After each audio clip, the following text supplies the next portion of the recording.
दोस्तों नमस्कार। आज एक कहानी सुनाने जा रहे हैं जिसका शीर्षक है जिस पर खुदा मेहरबान तो गधा भी पहलवान। इस प्रकार का कहानी है। तो एक धोबी था, वो अपना कारोबार कपड़ा का करता था। तो एक दिन की बात है, बरसात के मौसम था और उसके यहाँ खिचड़ी बना था और खिचड़ी खा रहा था। तो माखी चारों तरफ भनभना रहा था। तो उसके बाद वो थोड़ा सा जो खिचड़ी है निकाल कर अलग ज़मीन पर दे दिया कि वो अलग खाएगा, लेकिन वो अलग नहीं खा रहा था। फिर वो उसी का थाली में आ गया। तो फिर बीवी से वो दूसरा थाली मांगा कि दूसरा थाली में खिचड़ी दो। तो दूसरा थाली मंगाया, अलग दिया, तो वो थाली को छोड़कर वापस इसी में आ गया। तो ये गुस्सा होकर दोनों हाथ से मक्खी को मारा, तो उसके द्वारा 12 मक्खी मर गया। बहुत ठठाहा के हंसा और बीवी को बोला कि देखो मैं एक ही बार में 12 मक्खी मार दिया, कि मेरा नाम आज से 12 खां बहादुर नाम प्रचलित कर दो। वो उस समय से 12 खां बहादुर के नाम से वो प्रचलित हो गया, राज में रहने लगा। एक समय की बात है कि उस राज में 4 चोर बहुत तबाह मचा के रखा था। डेली किसी के यहाँ चोरी करता था। तबे जनता लोग इस समस्या को लेकर राजा के पास गए कि राजा जी ऐसा ऐसा बात है, चोर से हम लोग परेशान है, चोर को कुछ कीजिए। तो राजा बोला कि ठीक है, सुने हैं कि एक 12 खां बहादुर कोई है। तो हाँ है। तो मंत्री को बोला राजा कि जाओ 12 खां बहादुर को बुला कर ले लाओ। मंत्री जाता है, 12 खां बहादुर को बोलता है कि चलो राजा जी बुलाए हैं। तो राजा जी तो 12 खां बहादुर सोचता है कि राजा जी क्यों बुला रहे हैं। वो डर गया। वो बोला कि हम नाम 12 खां बहादुर रख दिया, इसलिए बुला रहे हैं, क्यों बुला रहे हैं। वो बेचारा सोचते सोचते आया। तो यहाँ बोले कि तुम्हारा ही नाम 12 खां बहादुर है। तो हाँ, तो ठीक है, हमारे राज्य में 4 चोर बहुत चोरी कर रहा है, मतलब जनता को तबाह कर रहा है। इस चारों चोर को जिंदा या मुर्दा तुमको पकड़ना है। पकड़ लेगा तो तुमको बहुत सारा इनाम, रुपया पैसा सोना चांदी हम देंगे, और नहीं पकड़ने के बाद तुमको राज से निकाल भी देंगे। तो बेचारा 12 खां बहादुर बोला कि ठीक है। सोचते सोचते वो रास्ते में भर रास्ता सोचते हुए जा रहा था, साला हम कैसे 12 खां बहादुर नाम रख दिए। तो एक से एक समस्या आ गया, जो हम कमा खा रहे थे वो समस्या आ गया सामने में। वो गया तो बीवी को बोला कि ये काम करो कि 4 चोर हमसे कैसे पकड़ाएगा, 4 चोर को हम थोड़ी पकड़ पाएंगे, कि हमसे नहीं पकड़ाएगा। एक काम करो कि रातें रात हम लोग इस राज्य को छोड़कर दूसरे राज्य में हम लोग चलते हैं। तो उसका बीवी बोली कि राज छोड़ दीजिएगा। तो हाँ, तो और क्या उपाय है, 4 चोर पकड़ने के लिए बोल रहे हैं, तो 4 चोर हम पकड़ेंगे, 4 चोर हमको मार देगा। था बेचारा डरपोक। उसके बाद वो बोला कि ठीक है, दूसरा राज्य में जा रहे हैं तो नाश्ता पानी हम लोग बना लेते हैं और रात में हम लोग यहाँ से निकलते हैं ताकि कोई देखे ना।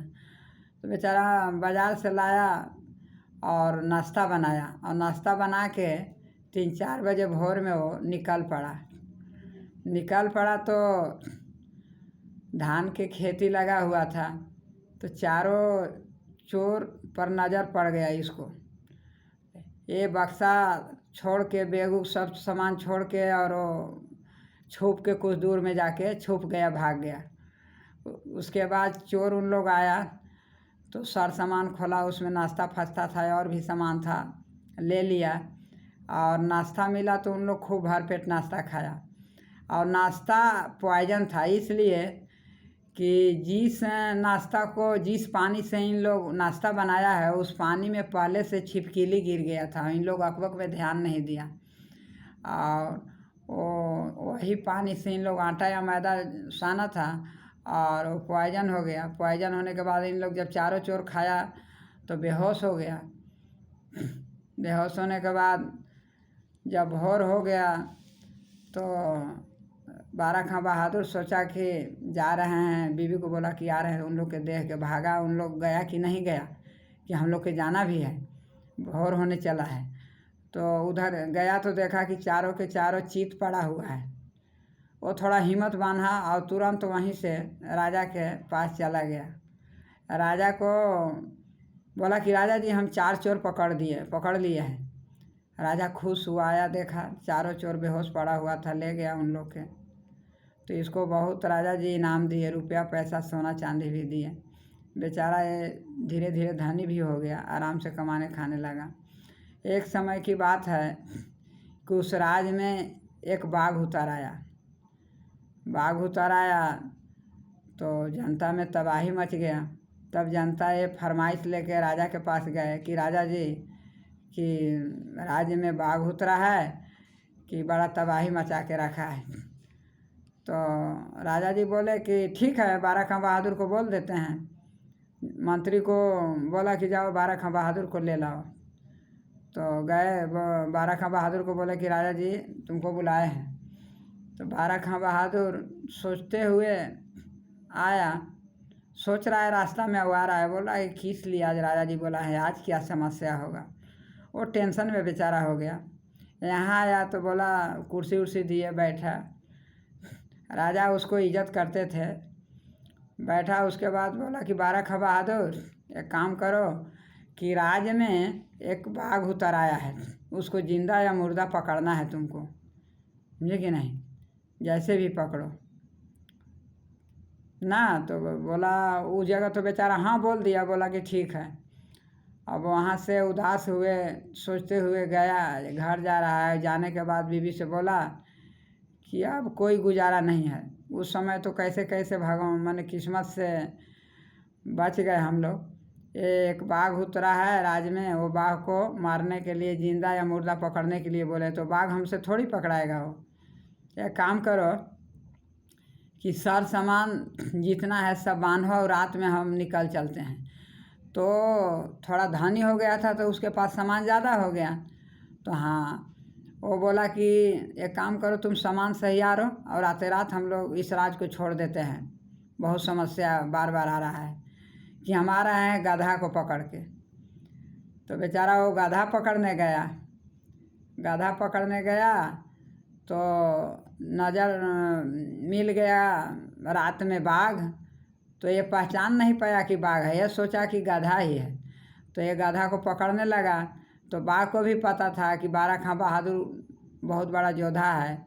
वो सोचा कि ये हमको पकड़ने आ रहा है। तो बाघ भागने लगा, ये भी पीछा करने लगा गधा समझकर। मतलब ये जितना भाग रहा है उतना बाघ भागते जा रहा है, ये गधा समझ के पकड़ने के लिए भागते जा रहा है। ये बोल रहा है कि साला आज हमको ताव लगा है और साला आज गधा पकड़ा नहीं रहा है, क्यों इतना भाग रहा है। और बाघ भी सोचा कि ये बहुत बड़ा बहादुर खां योद्धा है, ये तो आज हमको पकड़ ही लेगा, इतना ज़ोर से खदेड़ रहा है तो पकड़ना ही पकड़ना है हमको। उसके बाद भागते भागते लास्ट में बेचारा पकड़ ही लिया, पकड़ के लाया घर में। तो उसको बांध दिया, अंधेरा में बांध दिया। तो सर सामान लेके आया, लाइट लेके आया कि हम सर सामान लोड करते हैं। तो देखा कि बाघ है, इसको तो खूने सूख गया। बोला कि अरे बाप रे बाप, ये तो साला हम बाघ पकड़ के ले लाए। तब हिम्मत थोड़ा बांधा और बोला कि पत्नी को बोला कि हम आ रहे हैं राजा जी के पास। राजा जी के पास तुरंत गया, बोला कि हम बाघ को जिंदा पकड़ लिए हैं राजा जी। बोला कि जिंदा पकड़ लिया? तो हाँ। राजा जी इधर आए तो देखे कि सही बाघ पकड़ाया है, बाघ को राजा जी मार दिए। तो वो समस्या तो सोल्व हो गया। फिर धीरे धीरे उसको बहुत रुपया पैसा हो गया, बहुत धनाढ़ हो गया।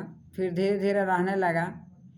रहते रहते एक समय की बात है कि उस राज्य में राजा का दूसरा राज्य से युद्ध छिड़ गया। तो युद्ध छिड़ गया तो राजा जी सोचे कि बारा खां बहादुर तो है ही, बारा खां बहादुर कब काम आएगा। तो मंत्री को बोले कि जाओ बारा खां बहादुर को बुला कर ले लाओ। तो बारा खां बहादुर को बोला मंत्री कि चलिए राजा जी बुला रहे हैं। तो बारा खां बहादुर फिर सोचते हुए गया कि अबरी क्या समस्या है, बहुत समस्या है, अब क्या करें, क्या बोलेगा राजा पता नहीं। वहाँ गया तो बोले राजा जी कि देखो बारा खां बहादुर, ये बहुत समस्या वाली बात है कि दूसरा राज्य से युद्ध छिड़ गया है कि उस युद्ध में तुमको जाना है और तत्काल में जाना है। काहे कि वहाँ उस राज का सेना वहाँ से चल दिया है लड़ने के लिए, युद्ध करने के लिए। तुमको घर भी नहीं जाना है। गधा बारह खां बहादुर सोचा मन में कि साला अब तो मरना ही मरना है, अब तो हमारा पत्नी से भी भेंट नहीं होगा, अब कोई उपाय नहीं है। तो बेचारा बोला कि ठीक है। तो बोला कि चलो तलवार उठाओ और हमारे घोड़सवार में 360 घोड़ा है, अपना घोड़ा तुम चुन लो। तो 360 घोड़ा था, उसमें लगा बारह खां बहादुर देखने। तो जितना घोड़ा था सब हट्ठा कट्ठा मोटा मजबूत था। उस सब घोड़ा को छोड़ते गया तो बीच में एक माछी झूलते हुए बूढ़ा टाइप का, मतलब बूढ़ा कमज़ोर टाइप का एक घोड़ा मिला बैठा हुआ। तो वो सोचा बारह खां बहादुर कि यही घोड़ा हमारे लिए ठीक है। ये घोड़ा ना जल्दी पहुँचेगा ना जल्दी हम वहाँ युद्ध पर पहुँचेंगे, धीरे धीरे जाएगा, युद्ध ख़त्म होते होते तो ये पहुँचेगा, तो हम क्या युद्ध कर पाएंगे। यही हमारा घोड़ा हमारे लिए ठीक है। तो बोला कि यही घोड़ा हमको चाहिए। तो सचमुच में वो घोड़ा कमज़ोर था, बूढ़ा था, लेकिन वो उड़ाकू घोड़ा था, बहुत ज़बरदस्त घोड़ा था। तो राजा सोचा कि ज़रूर ये बारह खां बहादुर योद्धा है। ये घोड़ा तो पहचान लिया, मन में सोचे। बोला कि ठीक है। तलवार लिया और घोड़ा पर सवार हुआ। और जब घोड़ा को जब एक कोड़ा मारता है तो घोड़ा सीधा आसमान पकड़ लेता है, उड़ने लगा। तो बारह खां बहादुर का होश उड़ गया। वो बोला कि अरे बाबा साला ये तो घोड़ा उड़ाकू है, आकाश धर लिया है, अब हम क्या करें। तो बेचारा डरे डरे उड़ते हुए जा रहा था। उसके बाद ताड़ मिला तो ताड़ को पकड़ लिया, ताड़ भी कबर गया।